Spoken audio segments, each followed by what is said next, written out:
Hey everyone, welcome back to another episode of the Small Success Podcast. I am Pam Downing. I'm the Operations and Marketing Strategist here at Larison Media, and I have a very special guest with me in the studio, also my co-host. I feel like I'm going to call you that now. I'm still a very special guest. You're a very special guest. Honestly, my ego's been waiting for the co-host title. Okay, you guys, this is Drew Larison. Yep, as she said, my name is Drew Larison, founder and creative director at Larison Media, and apparently the newly titled co-host of the Small Success Podcast. I'm laughing because I just got a really big eyebrow raise, but it was a happy eyebrow raise. This made my day. Okay, here I've been we go. waiting weeks for this. So, small business owners, we are here for you. I hope you know by now why the Small Success Podcast exists. We are cultivating and creating this community to inspire and empower you as small business owners, sharing tips and tricks, all the things. So today we're really going to get practical. We are going to share four can't miss perks of using social media for your small business or your nonprofit or your church. But these are some really kind of on the ground, nitty gritty, practical tips and takeaways you can use today. If you're listening to this at your desk, you may even be able to employ these tips as you're listening to the podcast. If you're in the car, do not do this. So the topic of the day is social media and why it's vital to your small business's marketing efforts, why it's vital. Honestly, if you take marketing aside, having an online presence for your small business is really a non-negotiable. If you are old school and you're familiar with the Yellow Pages, anybody out there recognize a phone book? Drew, you're younger than me. Do you know what a phone book is? I mean, I'm aware of what it is. Having an online presence really, in this day and age, we're recording this podcast in 2019, having an online presence is non-negotiable. And if you don't have an online presence, that's a choice in itself as well. You have to have it. So you have it. So now what do you do?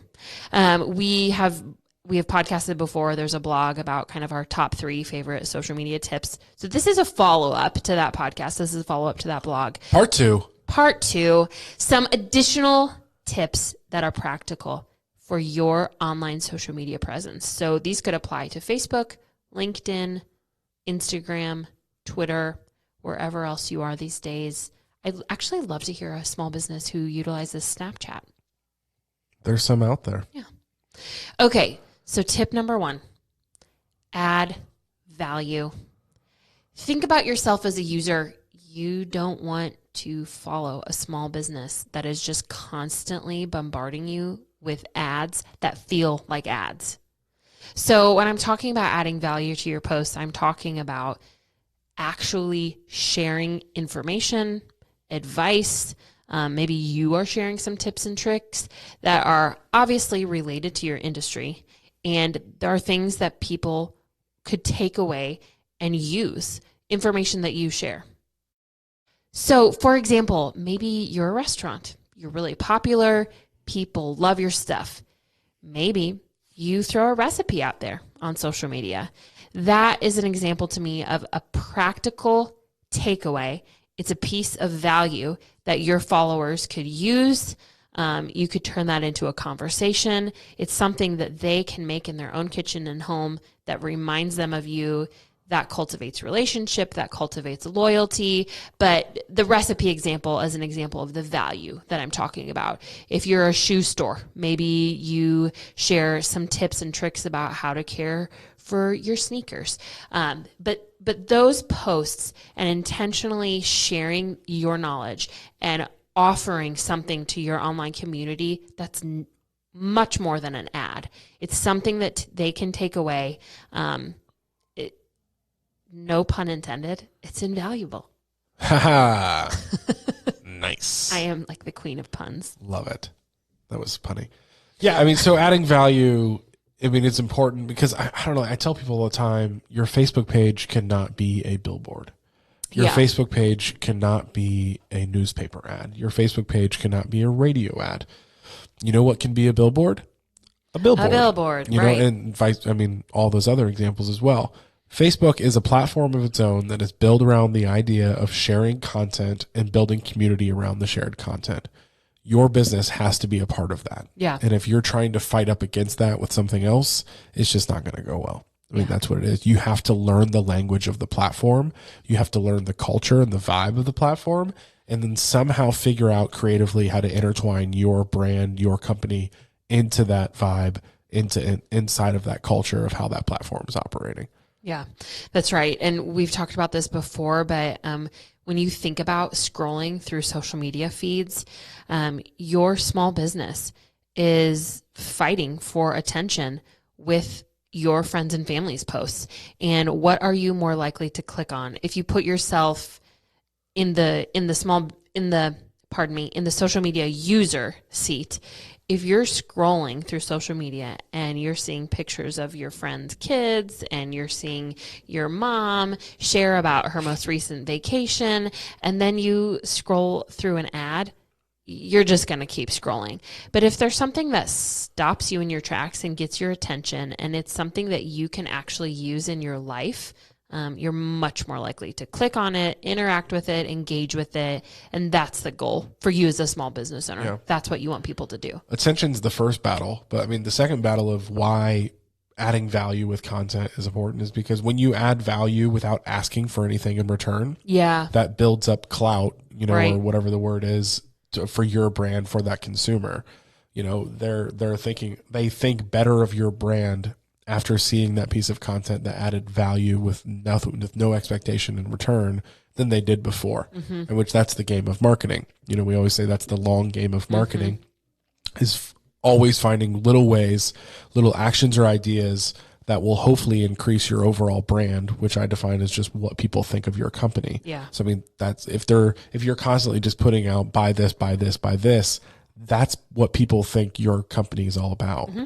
But if you add value, if you give tips and tricks, if you see show behind the scenes type of stuff, you're adding value to that user, and they're going to think better of you or more of you because of that.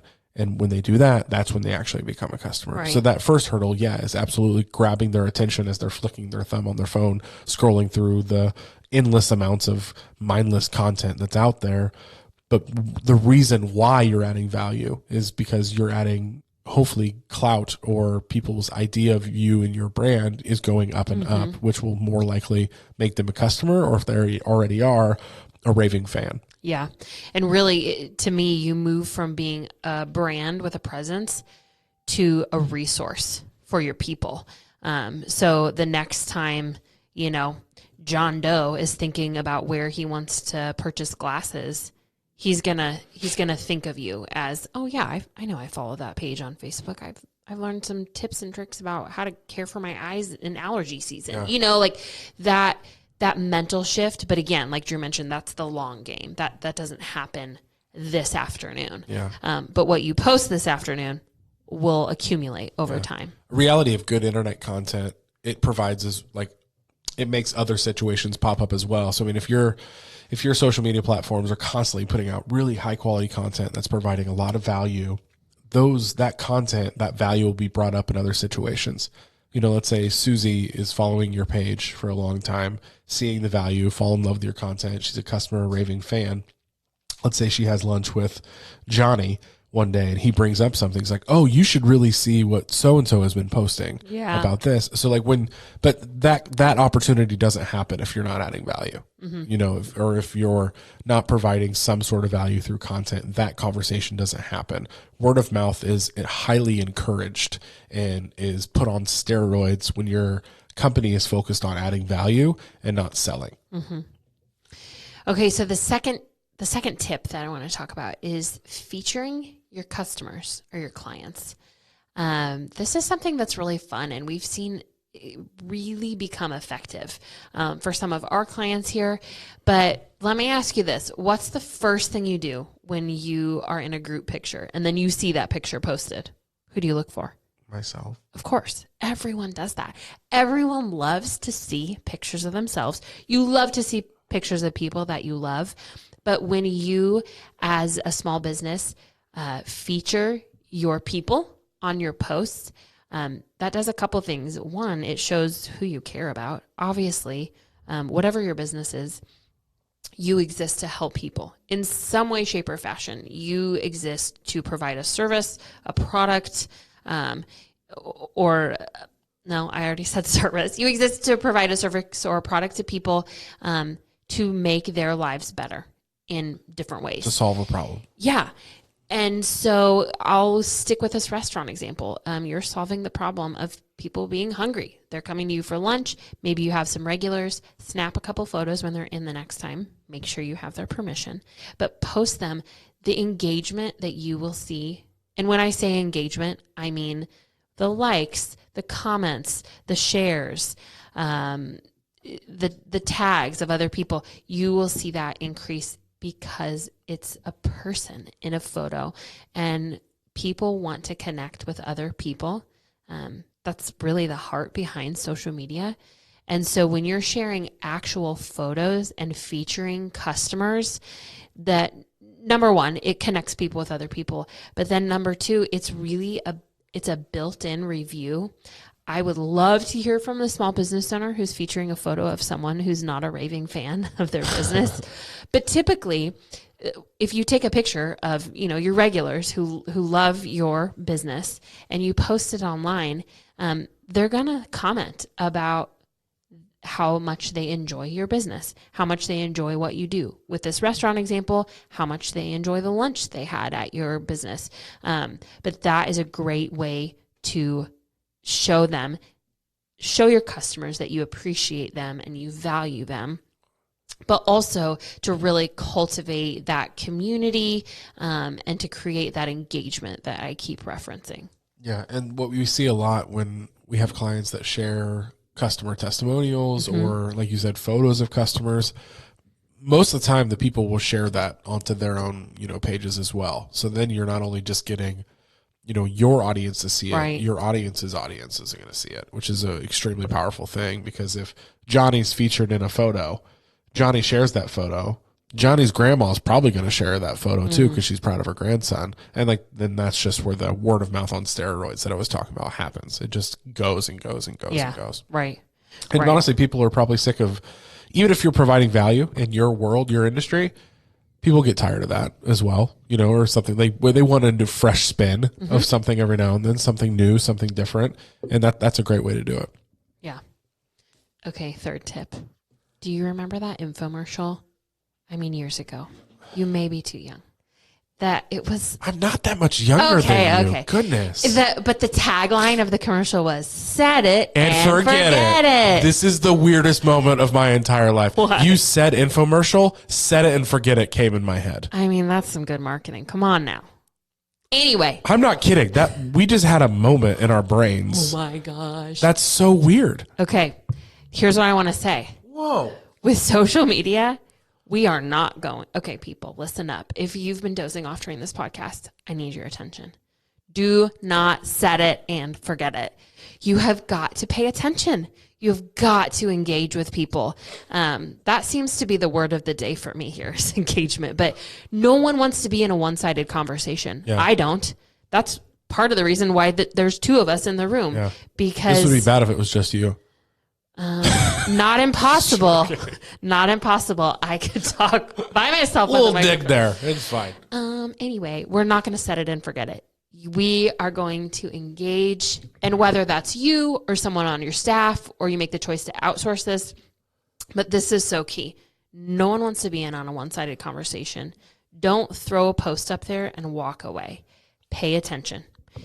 Even if you're just liking it and saying thanks, we recommend having a much more personal approach, but engaging with your people and having that conversation, even if the conversation doesn't go on for a whole day, you're acknowledging they've responded to your post. Maybe you're asking them questions. Maybe you're appreciating feedback. Maybe the conversation moves into your DMs or your direct messages, private messages, depending on what platform you're using.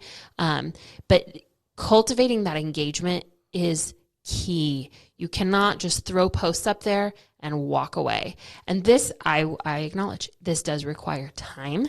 It requires attention. It's not going to take up your entire day, but Don't set it and forget it, as the infomercial once said. I want you to think of a world where, imagine that, let's use billboards for an example. Let's say you're driving down a highway. Okay. You see a billboard. Got it. The billboard strikes your attention. You immediately say something out loud, and that billboard somehow starts a conversation with you.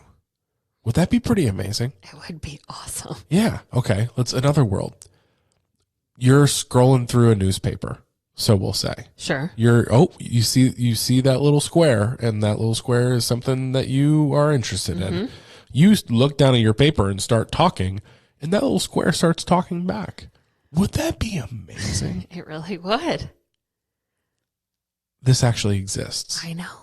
And it's called social media.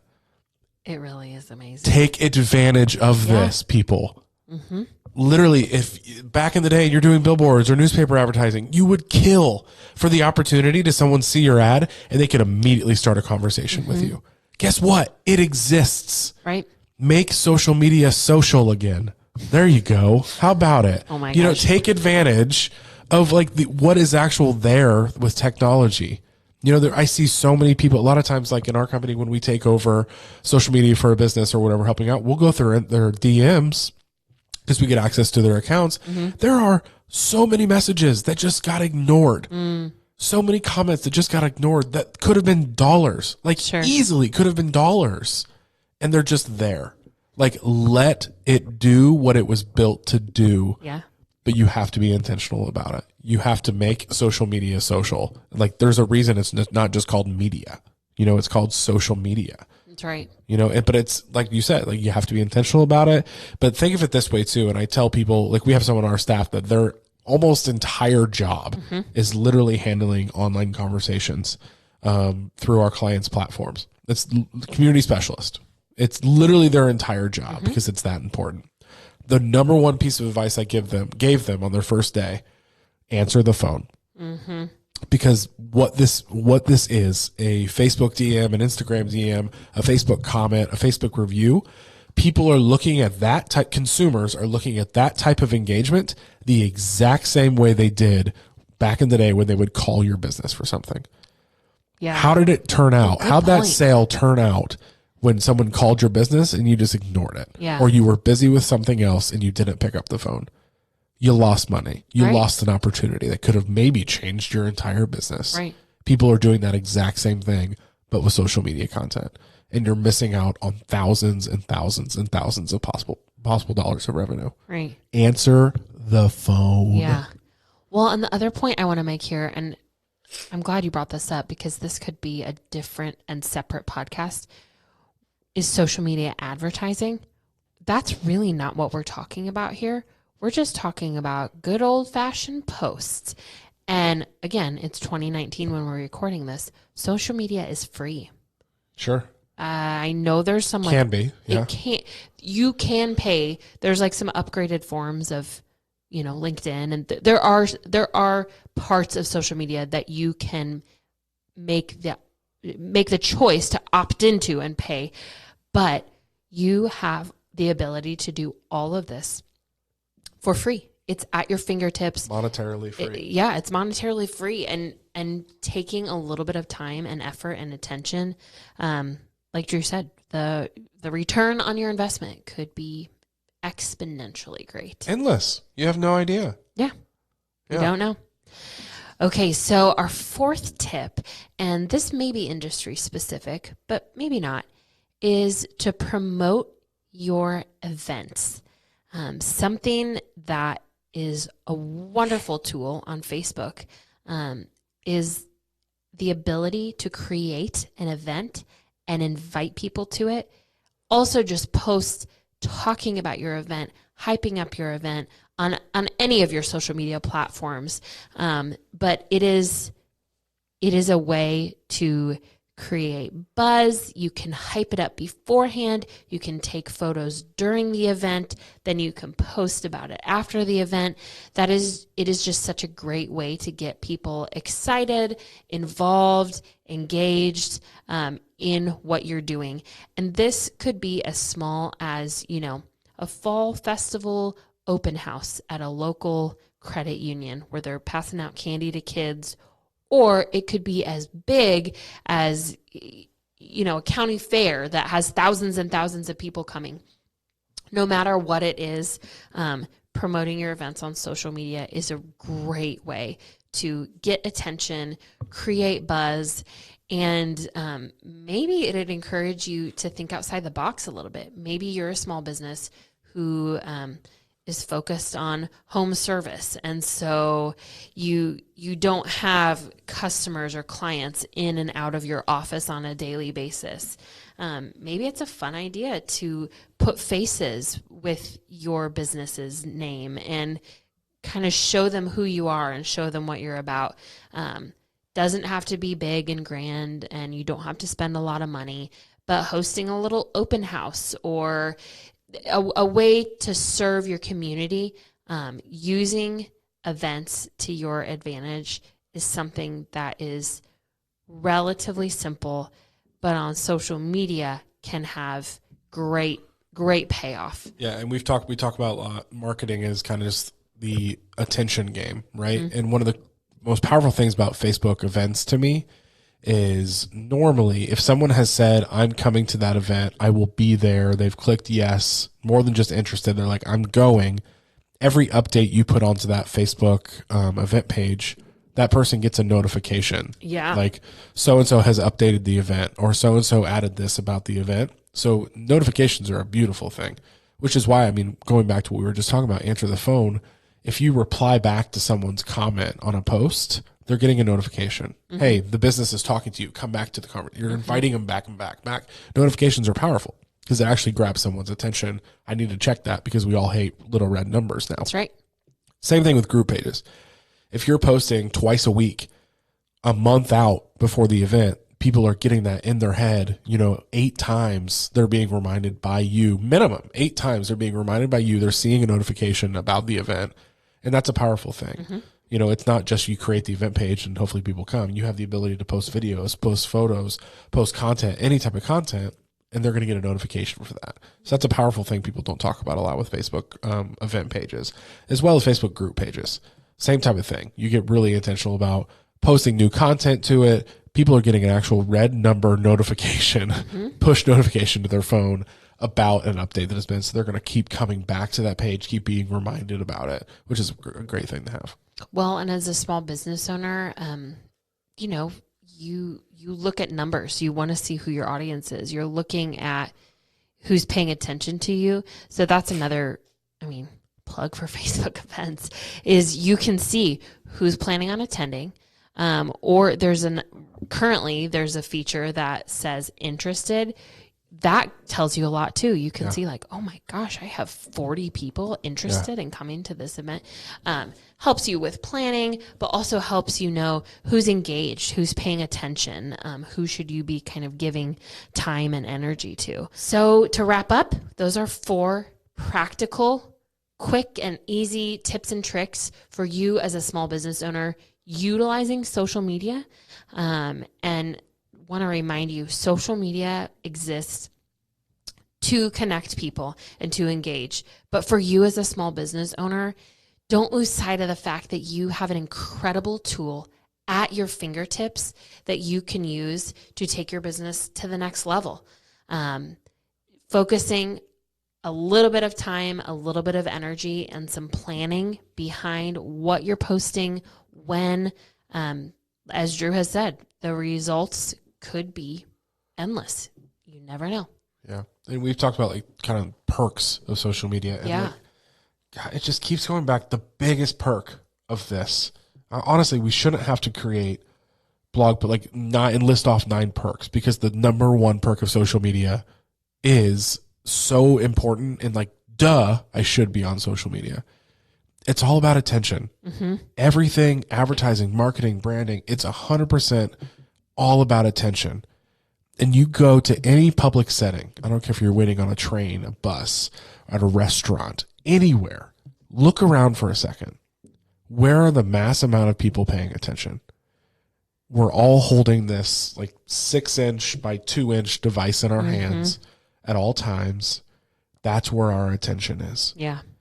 That's why it matters. There's your perk. It's where people are actually paying attention a ton. Yeah. There it is. Look where people aren't paying attention or where they used to be. Have the attitude of like, basically your job is to be day trading attention. You are constantly looking at where are people paying attention, and you're day trading your content that you're creating to those places. Yeah. Right now it's social media. Yeah. Right now it's an iPhone or an Android. I mean, in our office, it better be an Apple, but that's fine. But I mean, that's what this game is. We've talked about like short game, long game, the game, but like the game is constantly trying to see and people watch and like figure out where are people paying attention. You want to know, you want to find out where you should be spending your ad dollars? Like the best place to go to do some research, go to an airport and just sit in a terminal and just watch. What are people doing? Yeah. They're on their phones. Yep. They're on their laptops. They're on their iPad, whatever it is. And they're paying attention to a screen that has Facebook on it, that has Instagram on it, that has all these different platforms. There's your answer, folks. That's where your attention needs to be, is where their attention is. It's good. Okay. Thank you for these practical tips. Hope that you guys can use some of these and actually put these into action. We would love to hear from you if you have any feedback about how a post that adds value or a post that featured customers worked for you. We would love to hear about it. I will have a link over to our blog at larisamedia.com in the show notes. And we are looking forward to you joining us on the next episode of the Small Success Podcast. Thanks so much for listening this week, and we will see you next time.